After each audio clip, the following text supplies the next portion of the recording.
Everything I love, all we love is this life. But a love, but a mic, yeah. And you already know you locked in with your host DJ J So, and you already know what's going on. We got another special guest in the building. We've been doing this all year, man. We bringing y'all these catalysts in to drop that game, man. So I'm gonna introduce y'all to my guest. What's up, DJ Lil? What it do, J So? What's poppin', man? How you doing today? Not much, man. I'm good. How you feeling? I'm feeling good, man. It's a good day, nice weather out. About to be 80 this weekend. No, facts. And you here all the time too. So before we get into a little bit of your background, tell a little bit of people about what you do here at Rec. What I do here at Rec, man, I'm in the studio. I'm in the studio often. I'm working on a project right now. And just networking, you know, they motto is, this is like a gym for creators. You come and you just gotta put the work in. I like that. So every time I'm here, I try to make the most, you know, meet someone new every time I'm here. And take advantage of the opportunities that Rec offer to us creators. That's fact. See, I think for me, when I first learned about it, shout out Sly who gave me my tour around here, yes, man. First tour. There's so much going on, like especially us, like me and you, we DJs, right? So we try to make a mix, and there's somebody in the background that might throw you off, or you might miss your cue. So for me, it was just that, like I just got a space where I could kind of come, and I don't got to worry about the distraction, and I could just get the work done. Yes, sir. Yes, sir. I actually been a member since the old Rec when it was on Knife and Diamond. I haven't been there. Yes, it was 4 flights. You mean 4 flights to the top of the warehouse? Great space. It was more intimate, right? Which was a good setting for me. You know, I got to meet a lot of people and learn them. I mean, like, you know, connect with them faster. Yeah. So, all right, now that we talked about Rec for a little bit, now we can talk about DJ Lil. We here for DJ Lil today, man. We here to talk about what you been got popping, because I seen a couple of things you post up on Instagram where you talked about you know, doing like some of your friends' parties and stuff like that, and then now you the DJ Lil you are today. So tell us a little bit about your earlier journey. My earlier journey, man. I was motivated by DJ Diamond Cuts, Swizzy Mac, DJ Pops, Tiz, and everybody during the 2011-2012 club scene. And at that time, I was 12. I started making party music. Right. So, making party music, started linking up with Tiz and everybody. You know, Mr. Nike, man. Shout out to Hey, oh, you're talking. I remember that Nike, yeah. Man. That was, yo, bro, that was a hit. Motivational, man. Motivational. Yeah, so I've been doing that, making party music in high school. A few of my songs were viral. You know, some of them are still pushing hundreds of thousands on SoundCloud. That's what's up, bro. And I haven't released, you know, a party song. I just released one last week on YouTube for the first time, and I want to say like 5-6 years. Okay, is that the one that I put in the video? What is that called? Because I was like, I wonder if this is his mix. It's called it's WYG's Where You Going. It's from my artist Smack Beats, from his project he dropped on Valentine's Day. Hey, shout out Smack Beats. Shout out Smack Beats. That's my boy, man. One of the most talented artists in the city. And you know, Shake That Shit is popping and everything. So he just wanted to, you know, follow the trend. He wanted to get a song out. And me being me, and I got it done for him. So that's out right now. I think we had a couple hundred plays in a couple days. And see that right there, I think is incredible how, I wouldn't even say just Philly creators, but creators in general. Like we'll see what's something that's going on, and instead of like, and it's easy to follow a trend, right? But when you kind of you step back and you recreate it and make something completely new. And not just that, you add another creative. You like, look, bro, come with me. Yes. Like, I got this idea, come with me. Like, bro, I think that's the best part about being a creative, and even in being in spaces like that. Yeah, man. Like, I walk in some days, man, and it's like, I started engineering about a year ago as well. Okay. And then I'm on the specialist page at Rec, so people are just like, hey, you're special. Oh, so you've done the certificate. Yeah, I'm gonna get in there next. Yeah, it's super, man. It's nice. And yeah, but people just come in like, hey, I heard you engineer. Can I get you for a session? I'm like, yeah, man, I came here to do some emails, but you know, let's cook up and make some heat for the city. You feel me? Oh, how did you first get into like kind of doing the parties as a DJ? Because I know some DJs we kind of just start doing, you know, mixing music on our own because we just love the music, right? Yeah. So when did you actually get into events? I started doing family events. You know, I feel like that's the first place to start as a DJ. Free start, you know, do your cousin's birthday parties, they cookouts and whatever. I started around the same time. I started producing. So I want to say 12, 13. Okay. Actually, I hated the name DJ Lil. It was so generic and everything. So what made you keep it? I'm gonna get to that. All right, go ahead. We gonna digress. I went to high school when my song blew up, and it was like in the midst of like, yo, I'm about to change my name. I don't even remember what it was. But then I was like, DJ Lil, I'm verified in high school, Right. on Instagram. I'm getting 100,000 plays on SoundCloud. I said, shit, they know DJ Lil now. I might as well just stick to it. A lot of people feel like that about their name. Some people is you get forced in kind of like this into a corner. I actually wound up building a brand behind I Am DJ Lil, and it's a play on my musical project I got coming up. Like, Who Am I? Okay. And so you about to drop a tape? I'm dropping an album. Hopefully. He said it's an album. It's an album. Yes. Go crazy. Go crazy. But actually got DJ Lil trademark. Yeah. So there will be another DJ Lil. See, there you go. There's the bomb. There's the bomb. The gem right there, man. You know, get your LLC, my name and everything. Trademark my logo and DJ Lil. We was just talking about house parties. We can't confuse the people. We gotta tell them, how did you go from throwing house parties, showing love for the fan, making no bread, to I am DJ Lil. It was college. Okay. College. I am a well-known PA DJ. Okay. I went to IUP, second biggest party school in the state, next to Penn State. Yes, indeed. I linked up with my man DJ Swelly, who's now business partner, best friend in college. It went crazy. Twitter went crazy, and now DJ Lil across PA, man. Let me ask you about that. Can you account for like your activity on Twitter during your high school days for a lot of the popularity? No, see, my Twitter phases was weird. Like, I'll be on Twitter for a couple years and get off, mess with the gram, and then get back on Twitter, get off. But college that's when I found out, like, Twitter. This is the age group for you mean. Right. So I was very active on Twitter in college, and Snapchat. Snapchat was jealous. College, the first time you ever got paid for a gig? Or No. I should ask you, when is the first time you ever got paid for a gig? Paid? Like, and how much? Family? Dollar parties. I got a bean. Dollar parties. Was it your dollar party? No, it was this back when, like, you know, team night, no pics, and everybody was having parties. So it's like 2013, 14. A party is a lot of people. Yeah. In a basement. In a basement. Concrete basement on the washer. So tell us a little bit about what's that been like for you and your journey with getting gigs and stuff as a DJ. Like one of those things where I had to teach myself that I don't always need to get paid for a gig.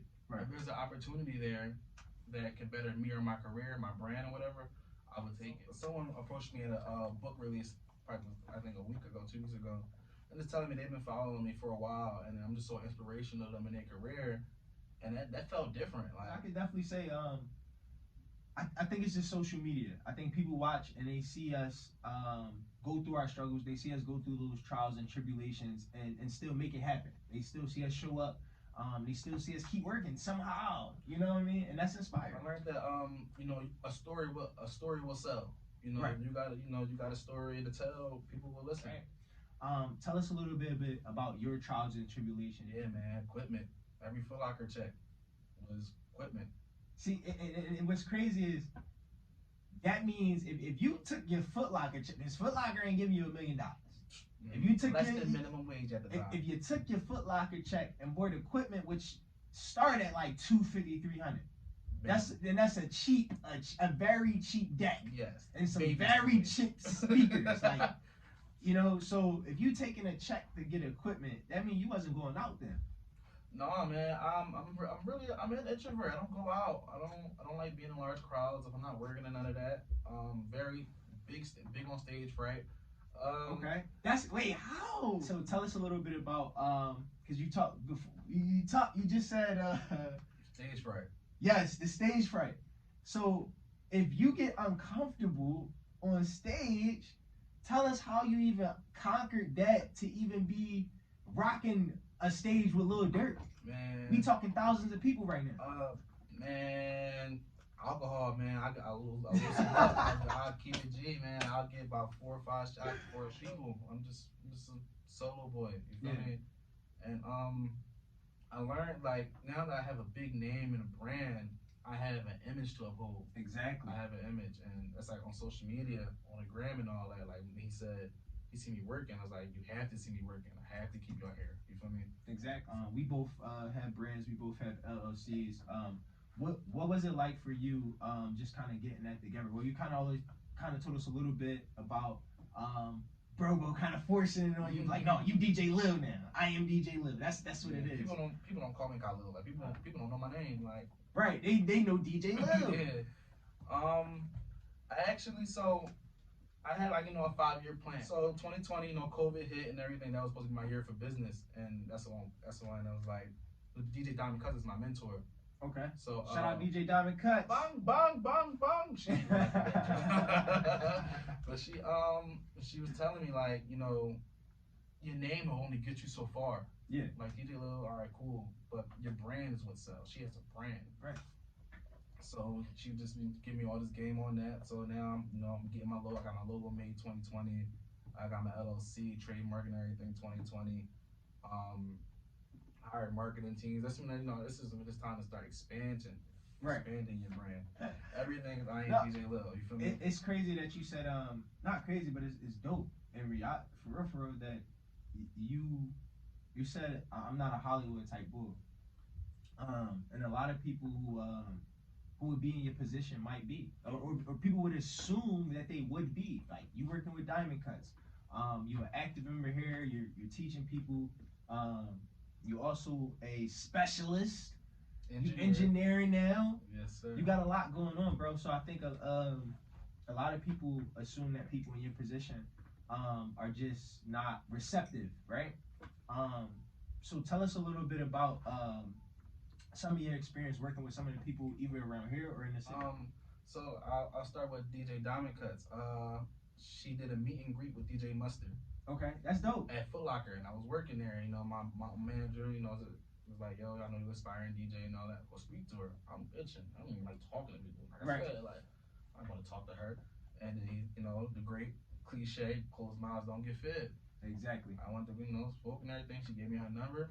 That's big sis now. Locked in. You also got a company too, I think, right?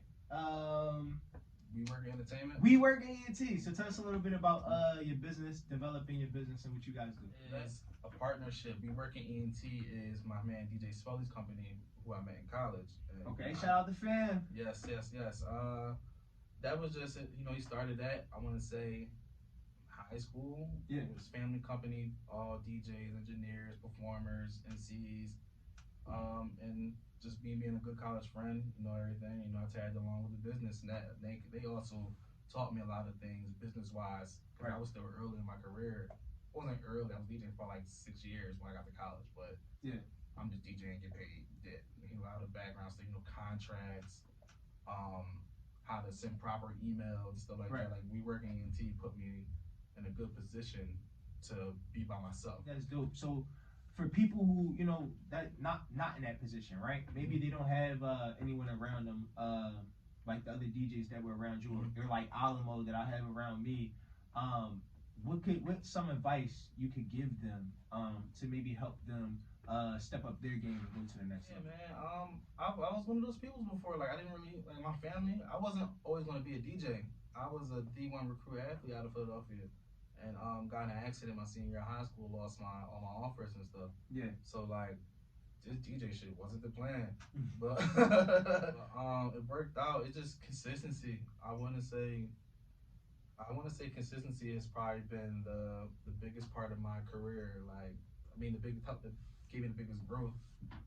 Yo, it's crazy how we have our like real humble beginnings, bro. Real humble beginnings. Man, they don't know. And it's crazy because like you said, when you have people who feel like you're doing like really, really big things, and to you like you just working, like you know what I mean, like dude.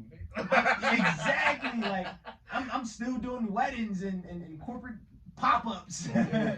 Like I don't feel like I really made it anywhere. I just feel like like you said, I'm able to pay my bills, right? I'm able to be independent and pay my bills. Like I didn't have a plan when I quit. Yeah, I'm gonna put that out there. Like I was cooking, they was stressing me out, and I was on some. I make more money than y'all would ever pay me now. Like I'm bringing in $800 every other week, $1,000 every other week. Man, feel like are giving me 3 or 4 every other week. Like, they're not giving me nothing. Use your job to fund your dream. That's what I'm already doing. Use your job to fund the dream, man. That was the informal idea I had. Like I didn't know wasn't saying that when I was, 15, 16, 17. You just was doing it. I was just doing it, but now like looking back, like it's just a game, like. Yeah, no facts. It definitely is game. I think if anybody that's locked in that's listening, you should definitely take heed to that. Like if you have a part-time job and you want to be a creative, keep your job. You know what I'm saying? Not to say just nothing because wrong with a job. There's nothing wrong with it because relationships will get you far, man. Your network is your net worth. Yo, and I it's crazy how I hear that every time. I think there's probably, if I go back into our archives, there's probably like out of the 50-something interviews we didn't have so far. Shout out to the mic, man.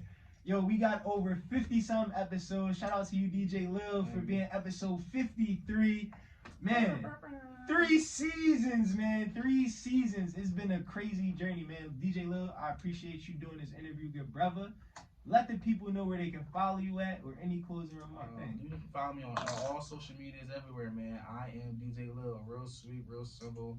I have a project coming out featuring Philly's hottest artists, y'all. All their hottest artists. Give us a hint. Give us a hint. Give me a hint. It's called Who Am I, man? And every song title is an adjective or something to describe me, who I am as a person, as I am DJ Lil. Okay. And Tor just signed $1 million deal with Dope Records. Let's go. He on tour. He was on tour with Dirk this past few weeks. Y'all already know. Yes, sir. I got Tor on the project. I got Lights, who's Meek artist. I got Drama. I got DJ Tiz. I got Snack Beats. I got a lot of notable names on the project, man. I'm real excited to get his job. I postponed it for about 1.5 years now, but it will be out this summer. Yeah, man. So make sure y'all lock into the album. Make sure y'all follow DJ Lil on all platforms, man. Listen, this is your host, DJ J. So I appreciate y'all for locking in with me, man. Meet y'all next time. Yes, Peace sir. out.